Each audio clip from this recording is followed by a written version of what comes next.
Olá, meus amores. A paz do Senhor. Bom dia, boa tarde, boa noite. Não sei que horas você vai estar vendo esse vídeo. Tava com muita falta de vocês. Muito tempo que eu não gravava. E, assim, eu não queria me explicar muito, porém, as minhas motivações eu acredito que acontecem com muitos aqui. Então, eu resolvi gravar, tá? Criar coragem, voltar a gravar para falar com você, que talvez está passando por um momento de muita dificuldade, de muita tristeza e tá sem motivação, tá sem vontade de fazer qualquer coisa, tá bom? Deixa eu ler uma passagem bíblica para vocês, ó. Vocês sabem que todo vídeo posso eu estar falando da minha vida, posso eu estar trazendo alguma mensagem, mas a base, ela tem que ser a Bíblia. E independente das pessoas que vocês acompanham aqui ou em outras redes, eu peço que vocês levem isso em consideração. Veja se essas pessoas elas estão se baseando na mensagem, tá? Deus não precisa da ajuda humana para. Deus não precisa da nossa mãozinha, da nossa ajudinha para poder espalhar sua palavra. Não, gente, é bem simples. Já ficou tudo aqui, ó. Tá? Tá feia a minha Bíblia, né? Mas já ficou tudo aqui. Então não precisa você estar criando coisas da sua cabeça para ajudar Deus. Não tem necessidade disso. É só você abrir a sua Bíblia e, enfim, falar o que tem, tá? Então levem esse ponto em consideração e vejam se as pessoas que vocês acompanham, se eles têm base bíblica para o que eles falam. Amém? Ó, vou trazer para vocês. Tá aqui na 1 Reis, capítulo 19, a partir do primeiro verso, tá? Acompanha comigo. A fuga de Elias para Horebe. Ora, Acabe contou a Jezabel tudo o que Elias tinha feito e como havia matado todos aqueles profetas à espada. Por isso, Jezabel mandou um mensageiro a Elias para dizer-lhe que os deuses me castiguem com todo rigor se amanhã, nesta hora, eu não fizer com sua vida o que você fez com a deles. Primeiro ponto que chama a atenção aqui era o rei Acabe, né? Todos nós conhecemos essa pessoa que ela é maligna de coração, porém é uma pessoa covarde e fica manipulando, fazendo joguinhos para que outras pessoas façam o que elas têm vontade de fazer. Então, por aqui é fácil você identificar esse tipo de gente, esse tipo de pessoa que vive com fofoquinha, esse tipo de pessoa que vive com intriga, tá? Ela não tem coragem de atacar diretamente, porém ela cria situações para prejudicar as outras. Fique longe desse tipo de gente. Elias teve medo e fugiu para salvar a vida. Em Berseba de Judá, deixou seu servo e entrou no deserto caminhando um dia. Chegou a um pé de giesta, sentou-se debaixo dele e orou pedindo a morte. Já tive o bastante, Senhor. Tira minha vida, não sou melhor que os meus antepassados. Depois se deitou debaixo da árvore e dormiu. De repente o anjo tocou nele e disse: Levante-se e coma. Elias olhou ao redor, ali, junto à cabeça, havia um pão assado sobre brasas quentes e um jarro d'água. Ele comeu, bebeu e se deitou de novo. O anjo do Senhor voltou, tocou nele e disse: Levante-se e coma, pois a sua viagem será longa. Então ele se levantou, comeu, bebeu e, fortalecido com aquela comida, viajou 40 dias e 40 noites, até chegar a Horebe, o monte de Deus. Ali entrou numa caverna e passou a noite. Até aqui tá bom, tá? Daqui a pouco a gente continua. Bom, o que é que eu tava falando para vocês? Quem me acompanha aqui de mais tempo sabe que há um tempo atrás eu tive um diagnóstico de uma doença autoimune. É uma doença até então rara, né? A aplasia de medula, que é a minha fábrica do sangue, a minha medula óssea, ela não estava funcionando bem. Aliás, ela estava funcionando bem, quase nada, quase zero, certo? Que eu tive uma melhora, né? Eu cheguei até uma remissão, mas durante os exames de rotina, eu descobri que estava caindo tudo de novo e eu tive um novo diagnóstico agora, o clone de HPN, que está destruindo os meus glóbulos vermelhos. Gente, o que é que eu vou falar para vocês?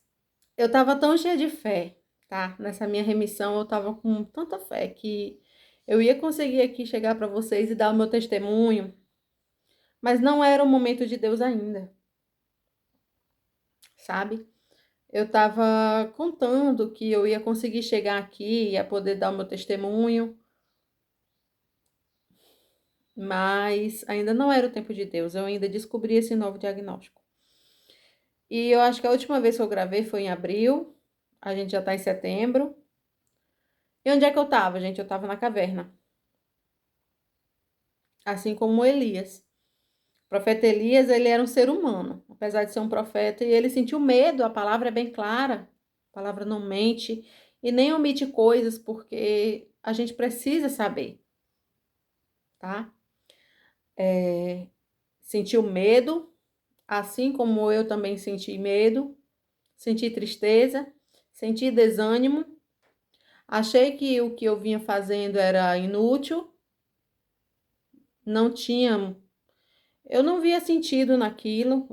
Por um momento eu achei que eu estava no caminho errado, porque eu cheguei a acreditar que Deus não estava me acompanhando nisso, sendo que eu piorei novamente. Mas assim, na minha visão eu piorei. Mas na visão de Deus é apenas uma nova. Eu acredito, né? Não tenho como saber, mas eu acredito que é uma nova fase. Sabe por quê? Porque eu tô aqui, tá? Acordei, tô respirando, tô na minha casa. Então, assim, eu queria levar essa mensagem para você. Você que está passando uma situação de conflito, uma situação de extremo, que está assim no limite, tá? É vida ou morte, é hoje ou nunca. Se você acordou, se você está respirando, Deus está te dando uma nova chance, certo? O que que chama atenção aqui, gente? Elias, ele chegou até a pedir a morte. Depois que ele orou debaixo da árvore, ele deitou e dormiu. Se ele dormiu tão rápido, o que estava faltando para ele? Sono. Então, muitas vezes você não tá, como é que eu posso dizer? Muitas vezes você não tá no caminho errado, você só tá cansado. Então, assim, não é o momento de desistir, é o momento de descansar. Então, essa é a primeira mensagem que eu trago aqui para vocês. Você tem que aprender a discernir o momento de desistir e o momento de descansar. Elias descansou a primeira vez. Deus entendeu a situação que ele estava passando, proveu o alimento, ele se alimentou, dormiu de novo, para você ver como ele já estava tão cansado. Dormiu novamente, acordou, se alimentou novamente. Então, assim, enquanto a gente tem um propósito de Deus nessa terra, Deus não vai nos abandonar. Deus não vai nos deixar. E ele vai prover. Eu quero que você entenda isso. Aconteceu com Elias, está acontecendo comigo. Deus está provendo. Eu estou me tratando dessa questão e ainda estou contrariando expectativas, porque eu não tenho a maioria dos sintomas que aparecem nas pessoas em geral, né? Os sintomas em geral eu não apresento, graças a Deus, e eu creio que é Deus que está provendo esse alimento. Tive momento de tristeza, tive momento de raiva, tive momento de choro, tive momento de medo, muito medo. Momento que eu me isolei, momento que chegaram a passar pensamentos negativos na minha mente. Eu acho que você está entendendo o que eu quero dizer. O tipo de pensamento negativo que se passou na minha cabeça. Então, assim, se você é crente, se você vai para a igreja, se você congrega, se você lê a Bíblia, eu não quero que você se sinta super poderoso, não, porque nós somos seres humanos. E nós estamos sim à mercê dos ataques psicológicos, tá? São pensamentos que vêm, não descuide da sua mente, não descuide da sua alma, sabe? Esteja todo dia buscando a Deus, porque o mundo, nossa, o mundo assim é cheio de aflições. E a gente fica assim, muito arrasado, triste, desmotivado, fica.